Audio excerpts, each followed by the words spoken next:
Okay, hello everybody. So in this session we are going to see how to handle English paper in our CBSE 10th board exam. अगर मैं बात करूं English paper की तो सभी बच्चों ने एक ही कॉमन गलती की है कि सारे एग्जाम्स को, सारे सब्जेक्ट्स को इक्वल वेटेज दे दिया, स्टार्टिंग से एंड तक पढ़ लिए। लेकिन अभी भी कई बच्चे हैं, अभी थोड़ी देर पहले ही लाइव क्लास से आई, वहां पे भी बच्चे कह रहे थे कि मैम टाइम जो है, एक काम करते हैं 3 या 4 फरवरी से, क्योंकि मंडे पड़ रहा है अपना 3, तो 3 फरवरी से स्टार्ट करते हैं पेपर को देखना, तो 2 हफ्ते में अच्छे से तैयारी तो हो जाएगी। तो 2 हफ्ते में अच्छे से तैयारी करोगे या 2 हफ्ते में प्रैक्टिस करोगे या रिवाइज करोगे, इसी करके दिक्कत आती है। और सबसे इंपॉर्टेंट बात होती है कि पेपर को कैसे हैंडल करना है, वहां फंस जाते हैं बच्चे। अब यहाँ बिना किसी पार्शियलिटी के, यानी इंग्लिश लिटरेचर एंड लैंग्वेज वालों के लिए क्या होना चाहिए और इंग्लिश कम्युनिकेटिव वालों के लिए क्या होना चाहिए, तो दोनों चीजें लेके आई हूं। पहले समझते हैं लैंग्वेज एंड लिटरेचर से। तो आपको क्या करना है, आपको बड़े अच्छे से पता है कि हमारे पास तो 4 सेक्शन है, जिसमें से ये जो पार्ट है 40 मार्क्स का लिटरेचर, ये आपने तैयारी अच्छे से कर ली है। समरी हो, चाहे कैरेक्टर स्केच हो, चाहे कीवर्ड्स हो, चाहे इंपॉर्टेंट क्वेश्चंस हो, आपने सब कुछ देख लिया है। तो ये जो चीज है, ये पैसेज है। एंड अगर हम टॉपर्स के आंसर शीट को भी देखें या अपने प्री बोर्ड के पेपर को भी आप एनालाइज करें, तो आपको यह पता पड़ेगा कि पेपर हैंडल करने के लिए सबसे पहली बात, वो जो पी फॉर पेपर और पी फॉर पैनिक वाली बात होती है, तो पैनिक नहीं करना है। 15 मिनट्स जो आपको मिलते हैं पेपर पढ़ने के लिए, उस 15 मिनट्स में आपने बस ये एनालाइज करना है। गलती से भी अनसीन पैसेज पढ़ने मत बैठ जाना उस 15 मिनट में। आपने बस ये एनालाइज करना है कि मुझे कौन सी चीज कितनी आती है, क्योंकि जैसे ही बेल बजे मैं सबसे पहले इस पर्टिकुलर चीज को अटेम्प्ट करूं। सो आई विल सजेस्ट कि आप स्टार्ट करें विद द लिटरेचर। हाँ, गलत क्वेश्चन नंबर ना लिख दें, गलत जगह पे ना लिख दें, इस बात का ध्यान रखें। लिटरेचर के 4 क्वेश्चन करते करते चलो भैया कूद जाते हैं ग्रामर में। जो गलती पढ़ते वक्त की थी, वो गलती एग्जाम देते वक्त नहीं करनी है। तो लिटरेचर कर रहे हैं तो पहले पूरा लिटरेचर सॉल्व करना। अगर लगता है कि मुझे 1 या 2 क्वेश्चन बीच के नहीं आते, कोई दिक्कत नहीं है, बाद में आप सोच सकते हैं, लेकिन उसके लिए जगह जरूर छोड़ देना, स्पेस जरूर छोड़ देना, और जितना सोचा है उससे थोड़ा सा ज्यादा ही स्पेस छोड़ना। जब लिटरेचर सॉल्व हो जाए तो उसके बाद आप जा सकते हैं अपने ग्रामर के सेक्शन में, यानी 10 नंबर वाला। और अगर ग्रामर बहुत अच्छे से आती है तो नो नीड टू वरी, आप इसको इंटरचेंज भी कर सकते हैं। अब क्या करें मैम, राइटिंग सेक्शन करें या unseen passage? I will suggest कि आप जाइए अनसीन पैसेज में, क्योंकि इसे देख के आप ज्यादातर घबराते हैं। लेकिन ये जो 20 मार्क्स का क्वेश्चन होता है, 10 for 1 unseen passage and 10 for another unseen passage, इनमें कई जगह MCQs भी तो होते हैं, जहां से आप आराम से मार्क्स उठा सकते हैं। लेकिन जब हम बात करेंगे राइटिंग सेक्शन के बारे बच्चे, वहां पे 5 नंबर का फॉर्मल लेटर हो या 5 नंबर का एनालिटिकल पैराग्राफ हो, दोनों जगह आपको अपने पूरे के पूरे आइडियाज प्रेजेंट करने हैं। सो आई विल सजेस्ट कि आप राइटिंग सेक्शन को बाद में करें। अब कम्युनिकेटिव वाला बच्चा क्या करे, उसके भी तो यही 4 चीजें आती है। उसको आई विल सजेस्ट कि बेटा आपके जो है ना लिटरेचर कम नंबर का आता है, तो आपके लिटरेचर में सबसे बड़ी इंपॉर्टेंस, मतलब क्या एडवांटेज आपको मिला हुआ है, क्योंकि लिटरेचर के लिए आप सब परेशान हैं, लेकिन आपको यह ध्यान रखना है कि लिटरेचर डायरेक्ट क्वेश्चंस आते हैं, एक्सट्रैक्ट बेस्ड क्वेश्चन आता है, डायरेक्ट 1-1 नंबर का आता है। फिर 2 नंबर के जो क्वेश्चन आते हैं, भले 6 आए 7 आए, वो भी डायरेक्ट आते हैं। हाँ, लास्ट में जो आपके थोड़े से बड़े आते हैं क्वेश्चन आंसर्स, वो भी आपके कॉम्पिटेंसी बेस्ड नहीं होते हैं, सिंपल से वैल्यू बेस्ड होते हैं। तो आप भी स्टार्ट करें पहले इससे, और उसके बाद आपका ये जो पोर्शन है, ये ज्यादा मार्क्स खा जाता है, इसीलिए इसका रिविजन अच्छे से करके जाएं। इसकी रिविजन बहुत अच्छे से, आपकी क्रिएटिव राइटिंग स्किल को आप अच्छे से करके जाएं, बिकॉज यहाँ पे वैरायटी ऑफ चीजें आ जाती है लिखने के लिए। But still I will say कि आप भी पहले लास्ट सेक्शन को ऑप्ट करें, फिर आप जाए ग्रामर में, या इन दोनों को फ्लिप फ्लॉप इंटरचेंज कर सकते हैं। फिर आप अनसीन पैसेज में जाओ, क्योंकि आपको भी MCQs प्रोवाइड होते हैं, तो घबराने की बात नहीं है। लेकिन आपने इन तीनों सेक्शन को टाइमली मैनेज करना है, सो दैट आप अपना राइटिंग सेक्शन को ज्यादा टाइम दे सके। एंड लास्ट के जो 10 से 15 मिनट हैं, वो आपको बचाने ही बचाने हैं। वो आपको, आई रिपीट माई वर्ड्स, वो आपको बचाने ही बचाने, क्योंकि आपने रिवाइज करना है। और रिवीजन में जनरली ये होता है, एक बड़ा बेसिक सा एग्जांपल लेके बताऊं, अगर मैंने लिख दिया 2 + 2 5, तो इतना प्रेशर हो जाता है कि रीड करते वक्त भी इसको ऐसे ही रीड करेंगे 2 + 2 4, पढ़ते वक्त भी अपन 5 को इग्नोर कर देते हैं। कितने बच्चे मेरी बात से सहमत हैं? बिकॉज ये गलती हो जाती है, इसीलिए रिविजन टाइम से करना, पेपर को हैंडल करने का जो प्रेशर है, जो पैनिक सिचुएशन है, वो सारा रिलैक्स हो जाएगा अगर टाइमर लगा के लास्ट मोमेंट पे सैंपल पेपर, प्रीवियस ईयर के पेपर खुद पेन उठा के प्रैक्टिस करना चालू करोगे तो how to handle not only English paper, सारे पेपर आराम से हैंडल कर पाओगे। अब बात आती है पेपर प्रेजेंटेशन। यस, पेपर को हैंडल करने के लिए एक तो सेक्शन आपको very wisely you will have to choose that which section I should opt first. Next is paper presentation general question. Ma'am, क्या नंबर कटते हैं अगर हम ढंग से ना लिखे तो? क्या हम इधर उधर कुछ भी लिख दे तो नंबर कटेंगे? ऑब्वियस सी बात है, मैं बिंदी यहां लगा के आ जाऊं, लिपस्टिक यहां लगा के आ जाऊं, काजल यहां लगा लूं तो मैं भी अजीब दिखूंगी, मेरे को कोई देखना पसंद नहीं करेगा, एक झटके में देख के हंसेंगे, बोलेंगे हटाओ इसको। ये वो वाली बात हो गई कि क्या पेपर प्रेजेंटेशन इंपॉर्टेंट है?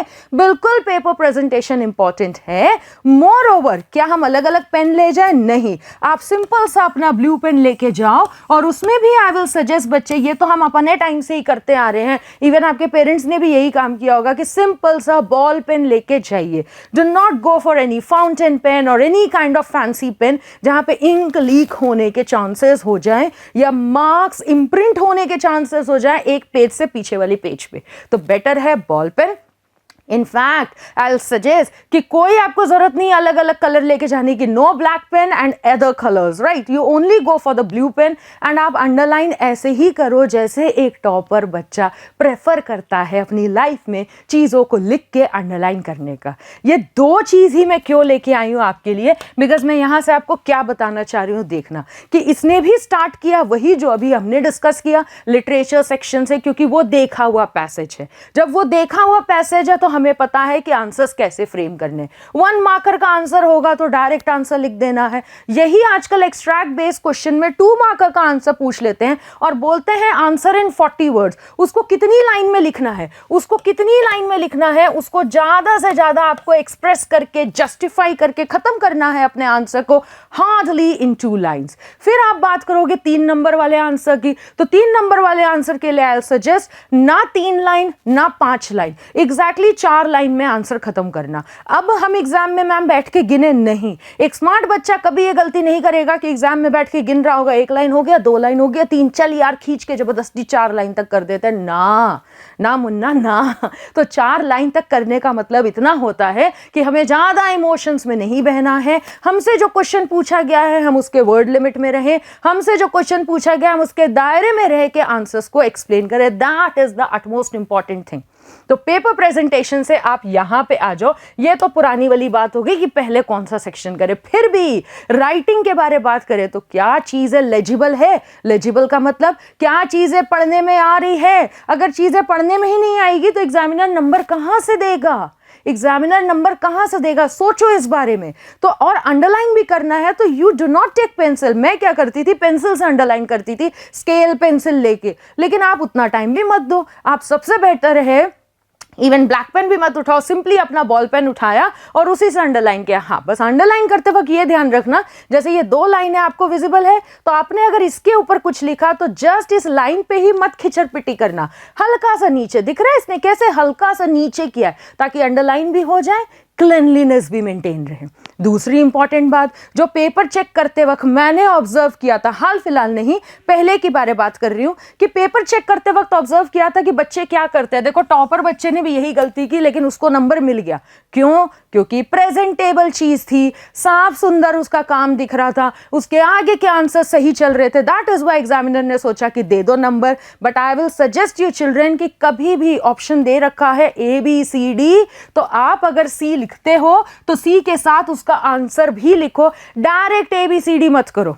जब मैं पहले स्टार्ट किया था पढ़ाना, मैथ्स पढ़ाया करती थी, उसमें मोस्टली MCQ आ जाता था, खास करके 7-8 क्लास के बच्चों को। तब क्या करते थे बच्चे, ABCD। अरे ABCD क्या, मैं ABCD से आंसर चेक करूं या फिर इस तरह से? फिर हमने आंसर की अलग तरीके से बनाना स्टार्ट कर दिया क्योंकि हमारे बच्चे तो थे ढीठ, तो वो तो नहीं सुधरेंगे, तो मैंने आंसर की अलग तरीके से बनाना स्टार्ट कर दिया। लेकिन फिलहाल CBSE ऐसे करेगा नहीं। एक तो राइटिंग गंदी चल रही है, समझ में कुछ नहीं आ रहा है, और ऊपर से ABCD लिख दिया, बोलेगा हटाओ यार, छोड़ो, इसका आंसर ही नहीं देखना। तो हम वैसा नौबत ही क्यों दें? हम ढंग से खाना परोस देते हैं ना, जब हमको पता है खाने में कौन कौन सा मसाला मिलेगा, हमको पूरा आइडिया है, तो मसाले को प्लेट में ढंग से लगा के परोस देते हैं, खाने को प्लेट में ढंग से लगा के परोस देते हैं ना। तो इसका ध्यान रखें। जैसे ये देखो एरर और करेक्शन है, तो एरर भी तरीके से लिखा, करेक्शन भी तरीके से लिखा। अब ये मत बोलना कॉमेंट में मैम क्या ऐसा डब्बा भी बना है। अरे भैया, इंपॉर्टेंट बात आपको ये समझाना है कि राइटिंग अपनी साफ रखना, खाली ऑप्शंस उठा के मत लिख देना। सब्जेक्टिव में तो आप आंसर लिखोगे इसी, तो वर्ड लिमिट का ध्यान रखना। और इसी तरह से अपन आगे बढ़ते हैं। अगला क्या है? अगला देखो लेटर। अब वापस मैं उसमें चले जाती हूँ कि सुबह ही लाइव क्लास ली थी और लेटर टू एडिटर ही कराया था। अब उस लेटर टू एडिटर में यही बताया था कि बेटा जो आंसर शीट होता है ना, अब देखो मैं क्या लेके आई हूँ आपके लिए बैक टू बैक ही, कि यहाँ पे इसका 10th आंसर फिनिश हुआ, तो जब मुझे पता है कि मैं अगला आंसर लेटर करूंगी तो मैं 11th वाले आंसर को यहीं पे लिख देती हूँ, सो दैट जो मेरा लेटर है वो फ्रंट में टॉप पेज से, टॉप राइट कॉर्नर से, सॉरी टॉप लेफ्ट कॉर्नर से ही चालू हो जाए। क्योंकि ऐसे में आपको ना हिसाब भी नहीं बैठता कि 100 से 120 वर्ड्स को कैसे प्रेजेंट करें। तो मेरा ये सजेशन रहेगा कि जब भी लेटर स्टार्ट करो एकदम फ्रेश न्यू पेज से स्टार्ट करना। अब भले इतनी सारी लाइन बच जाए पुराने पेज पे, कोई बात नहीं, छोड़ देना, वो नंबर नहीं काट रहा इसके लिए। प्लस आपने यहां से स्टार्ट किया, यहां से स्टार्ट करके एक पेज भरना, क्योंकि ऑलरेडी आप एक लाइन छोड़ के फॉर्मेट करोगे तो आपके ऐसी ही स्पेस बढ़ती जाएगी। पहली बात। दूसरी बात, जब अगले पेज पे गए तो अगले पेज पे आपने आके लगभग आधे तक कंप्लीट किया, वो ऑटोमेटिक आपका 120 वर्ड्स में चला जाएगा।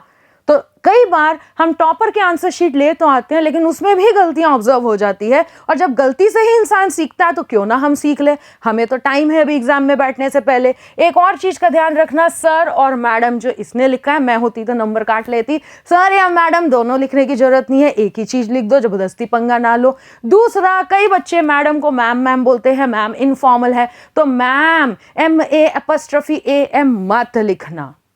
This is the way you are going to do your paper. This is the way you are going to handle your paper. अगला आ जाता है वर्ड लिमिट। वही मैंने बोला कि 120 वर्ड्स हो, या फिर बोले 100 वर्ड्स में लिखो, या फिर बोले 40 वर्ड्स में लिखो, तो कितनी लाइन कैसे लिखनी है, that I already have discuss. तो आप खास करके लिटरेचर में होता है, इमोशंस में बह जाते हैं कि मैंने तो इतने सारे वर्ड्स लर्न किए हैं, मैंने तो इतने सारे कीवर्ड्स देखे हैं, तो क्यों ना मैं एक ही आंसर के अंदर सारे वर्ड्स को डाल दूं। नहीं, उसके कोई एक्स्ट्रा नंबर नहीं मिलेंगे। हाँ, जो वर्ड्स आपने एक्स्ट्रा लर्न किए हैं वो आपको कहीं ना कहीं इन फ्यूचर जाके काम आ जाएंगे, बट आंसर में एनसीईआरटी को, सीबीएसई को कितना चाहिए उसका ध्यान रखते हुए अगर हम पेपर करेंगे, एग्जैक्ट सेक्शन को चूज करेंगे, क्वेश्चन नंबर डालते वक्त, आंसर नंबर डालते वक्त गलती नहीं करेंगे, तो definitely we are going to score good in our exam. अब यहां पे कमेंट आ सकता है, हम तो सिर्फ पास होने के लिए आए हैं, हमको तो ऐसा नहीं है कि बहुत अच्छे नंबर चाहिए। तो पास तो मेरा हर एक बच्चा हो सकता है। क्यों? क्योंकि 20 मार्क्स जो हैं आपने ऑलरेडी इंटरनल असेसमेंट में उठा लिए। अब 100 में से पास होने के लिए कितना चाहिए होता है? 33 नंबर चाहिए होते हैं। तो 20 तो मेरे हाथ में ऑलरेडी स्कूल वालों ने लड्डू तो पकड़ा दिया है। अब क्या करें? अब ये 33 - 20 कितना हो गया? 13 हो गया। तो ये 13 मार्क्स मैं कहां से लाऊं? तो ये 13 मार्क्स तो मैं आराम से 80 में लेके आ सकता हूं। 80 में तो कोई ऐसा बच्चा नहीं है जो 6 या 7 नंबर लेके आने वाला है। 13 नंबर तो आराम से आ सकते हैं। और अगर ऐसा कुछ हो गया कि मैम क्वेश्चन पेपर में क्वेश्चन ही गलत दे दिया, तो अपनी मौज है, तो बल्ले बल्ले हैं। तो इट इज समथिंग लाइक जो आप मीम्स एंड ऑल से गाना सुन के निकालते हैं, you can sing any of the song right now. तो ये तो वो वाली बात होगी कि ग्रेस मार्क्स हमको मिल गए, क्वेश्चन ही गलत हो गया, ऑप्शन ही गलत हो गए, तो यहां तो ग्रेस मार्क मिल गए। लेकिन ये मत सोच लेना कि ग्रेस मार्क के तो 3 नंबर मिल ही गए, चल भैया 10 नंबर का पेपर और कराते हैं। जब 3 घंटे हैं पेपर देने के लिए, तो क्यों ना समय को ढंग से उपयोग किया जाए, है कि नहीं? तो आई होप ये बात आपको समझ में आ चुकी है कि इंग्लिश का पेपर कैसे हैंडल करना है, कौन से सेक्शन से स्टार्ट करना है। और कोई बच्चा ऐसा नहीं होगा जो सिर्फ पास होने के लिए जा रहा है। अच्छे नंबर सब ला सकते हैं। स्टार्टिंग में गलती कर दी कि ढंग से नहीं पढ़ा था, लेकिन अभी भी मौका हाथ में है। ऐसा नहीं है कि समय फिसल चुका है हाथ से। जब भी ये वीडियो देख रहे हैं, भले एक दिन पहले देख रहे हो, लेकिन तब भी मौका आपके पास है। तो you should have the trick that which section I should of first and which section I should do properly in my board exam. All the best.